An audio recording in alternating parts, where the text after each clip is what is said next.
So Abuna, I'm happy to talk with Otsek today about, for the first time, about Abuna Matthias, our dear father. And let me tell you something in the beginning. Sure. Every time I hear Abuna Carlos Ibrahim from Los Angeles, first thing comes to my mind that he's not only Abuna and is not only a priest, but he's my brother too. That's honestly. Yeah. So today we are celebrating 55 years anniversary of Abuna Priesthood. Yes. When you hear 55 years of priesthood, what the first thing comes to your mind? Yeah, there are so many memories and so many emotions that I feel when I think about Abuna Matthias and his long service. For me, 55 years is a reminder of that great generation, the great generation, Ayam al-Baba Kurulus, the Mavirini, Abuna Andraus al-Samuili, this great generation that Abuna used to speak to us about from experience, not from books. Abuna Matthias ordained in 1962, and he spent 9 years in very close proximity to one like Pope Kyrillos. For me, I read these things in the books, but he was living them. For me, the 55 years is a great symbol of the great era of the church, the modern era of the church. That's right. So let me begin and ask you, when did your relationship start with Abuna? So you have to know something that I have to admit. I know it's not easy to admit sometimes on camera, and Abuna knows this very well as my confession father, that during my high school years I was far from the church. I was very far from the church. And when I came back to the church, I was studying out of state in Boston, and I came back from school, and I was very hungry to know more about the church and to go deeper into the life of the church. So I went to visit Egypt. Before we left for Egypt, we were told that we have a new priest coming to Hayward, Abuna Matthias Farid Wahba. I didn't know anything about him other than I heard that he served outside of Egypt, he speaks good English, he's doing his master's and PhD in theology. So when I came back, and Abuna came in, I think, September of 1989, I remember the first time Abuna met with us as youth. I was just first year of college. He sat with us and he said, "I'm here for you. I'm here for the youth. I'm here for the future of your service in the church." And he started talking to us about youth meetings and retreats and praying in the liturgy in English and tasbah, things that we didn't experience before. No, he cared about the youth. He cared about the youth. And then he saw also that I was coming back to the church hungry, excited about the church. So he would keep pushing me to serve, keep pushing me to help with the youth service, keep pushing me to study, to read, to teach. I remember when he asked me to give one of the youth meetings, I told him, "Abuna, I'm the last person to give a youth meeting." And he said, no, just read this book and summarize it, and I will be sitting next to you, don't worry. But that's how he used to always encourage me. And he would give me something to read and tell me just to summarize it to the youth. And in this way, he kept encouraging me to go deeper in the faith. So from this point, what are the most important spiritual lessons you learned from him? And now Otsek is passing it on to your sons and daughters. And when I think about Abuna Matthias, there are three words that I like to think about. One, father. Number two, teacher. And number three, prophet. I'll tell you why. Father, because Abuna's whole life as a priest, he showed us the fatherhood of Christ. When you're with Abuna Matthias, you feel for sure that you are more important to him than anybody else in the world. Above his own sons, above his family, when you are with Abuna Matthias, his love, his heart, his attention is with you. And he showed us this especially in confession. And whenever he would sit with us in confession, till today, honestly, and this is not just words, I cannot find a father for myself like I had with Abuna Matthias as a father of confession. That's right. Abuna Matthias, he knew how to encourage, how to give hope, how to make you feel the love and the joy of Christ. So you always left confession comfortable, relieved, happy. You know, no matter what sins you were carrying with you.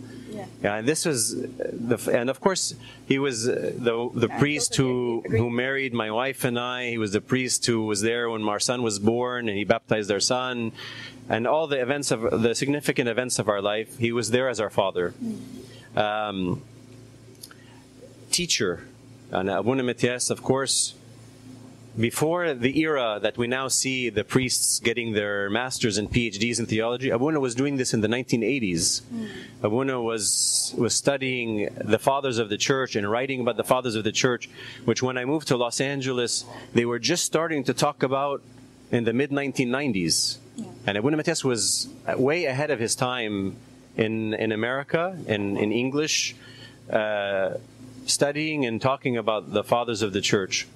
So I remember Abuna always giving me certain books, like classic books to read for my spiritual life. Yeah.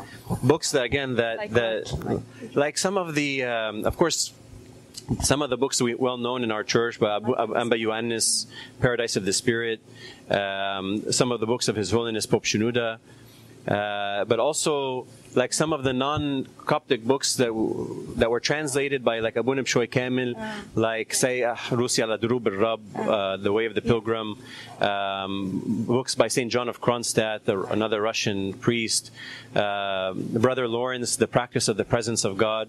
These were books that in our church we didn't know much about, but Abuna had already lived it and was starting to give it to his children to read. And many of them were translated into Arabic by some of the personalities like Abuna B'Shoy Kamil of Alexandria and later. And also Abuna is a great writer. I mean, of course, yeah. And his books and all of the pamphlets he used to do on St. Athanasius and St. Cyril. Exactly. And we learned about the fathers of the church from Abuna Matthias. So he was a great teacher, and not just in the theology, in the hymns, of course. Abuna, as a graduate from the Clericaia, was famous for his knowledge of hymns, the Coptic language, the translations of the Agbeya. Till today, we're using this translation in our diocese. Yeah. And the whole Coptic Church of North America is using the translation of Abuna Matthias and the Psalms, the Kholagi, the Tazbaha. And all of these things, Abuna was doing way ahead of his time. Yeah. Way ahead of his time. And then the third one is prophet. Why prophet? Abuna, as a spiritual father, I think God gave him many gifts, and one of them was he knew the way of certain people. Abuna used to talk to me about priesthood 10 years before I was ordained. I was going to ask you about your priesthood. Sorry, Abuna never he never suggested maybe you should be a priest. He didn't say pray about it and see if God's calling you. No, he said to me, God's will is for you to be a priest. Wow. And more than one time he would say this to me. And of course in the beginning I was very scared. And I would tell him, Abuna, how can you say that? How can you say it with such certainty, with such boldness? And he would insist, God's will is for you to be a priest. And he would say to me, Raouf, my name was Raouf, he would say, your salvation is in the priesthood. I will never forget these words. Your salvation is in the priesthood. I never heard from Abuna words that were he was so certain, so sure. And of course, in the times that he used to say it, I didn't believe him. I didn't think that this was my calling. But later, of course, I looked back and I realized how much he was like a prophet for me. For me, he was like a prophet. He was also a prophet for the church. How? Because Abuna, when he started serving in Hayward, in San Antonio's church, he could foresee the needs of the next generation. Exactly. So he began to pray the liturgy in English. Sometimes people got upset with him. That's right. Many times people said, Abuna, we missed the Arabic. I remember, for example, when Abuna wanted to pray all English, he used to say, Ishlil, in English, let us pray. So somebody came to Abuna and said to him, حتى إشليل حتى إشليل يعني طب خلي إشليل ابتي.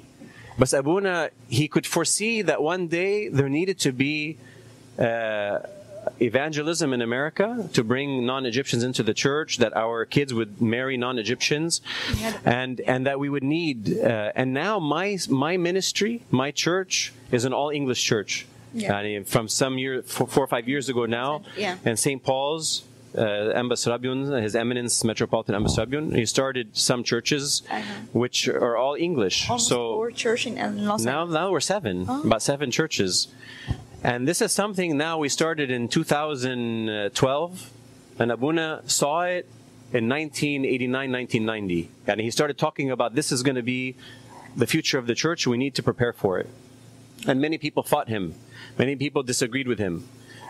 And that's why I say he was a prophet for the church. He saw the needs of the church. So this is kind of for me, father, teacher, and prophet.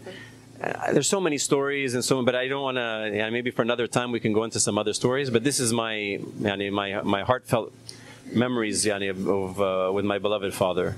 So I see, Abuna, that Abuna Matthias has a great impact on your spiritual life before your priesthood. Like nobody else. No. And there's nobody who impacted me more in my life than Abuna Matthias. Not then and not now. For sure. I say this without criticizing or being of anybody else's influence on my life. I had, of course, many years now living in Los Angeles in other churches. But for me, there is nobody who impacted I would not be a Christian, maybe, and for sure I would not be a priest if it wasn't for Abuna's love and fatherhood in my life. That's nice. Abuna, what do you want to say to Abuna on his 55th anniversary today? I want to say to Abuna, you are a giant in our eyes. You are a giant for the church. You are a giant to 3 generations now of Coptic Orthodox Christians in America. You are somebody who represents everything that is good in the church. He represents everything that is beautiful in the church. The spirit of the saints, Pope Kyrillos and Thoma of Irini, and the knowledge of Saint Athanasius and Saint Cyril, and the pastoral care of Abuna Shoy Kamil. And if we take from the flowers of all of the categories of what's beautiful in the church, we find in Abuna all of these categories. Wow. This is Abuna for me is. I'm embarrassed to call to say I'm his son. I wish that I could give a better image of what a son for Abuna is. I'm very unworthy to be associated with Abuna Matthias. Thank you, Abuna, so much for giving me this opportunity to talk with Otsak النهارده. As I said, I always feel that Otsak, even I just saw Otsak twice, but I just feel because you are his son, you are my brother too. It's my blessing. It's my blessing. Abuna, we say Axios, Axios, Axios Abuna. Kiss your hand. Happy anniversary قدس أبونا وربنا يديك الصحة وكل سنة قدسك طيب دايما ومعانا كده يا رب دايما here. Well, thank you so much. The burning bush seen by Moses, the prophet in the wilderness, the fire inside it was a flame, but never consumed nor injured it. The same with the Theotokos Mary, carried the fire of divinity 9 months in her holy body, without blemishing her virginity. I open my mouth and proclaim and utter hidden mysteries, praising the Mother of Light, Mary. Blessed is the pride of the human race.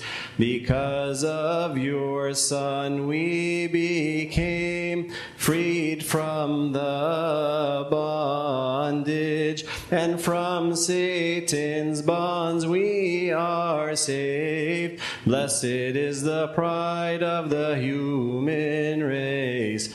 The sayings about you were fulfilled, and all the prophecies and proverbs about the birth of Emmanuel. Blessed is the pride of the human race. Gabriel came with good tidings about the dwelling of the Logos, a virgin carrying her Lord, and her virginity is sealed. The burning bush seen by Moses, the prophet in the wilderness. The fire inside it was a flame, but never consumed or injured it. The same with the Theotokos. Mary carried the fire of divinity 9 months in her holy body, without blemishing her virginity. We love you, Abuna. كل سنة وأنت طيب.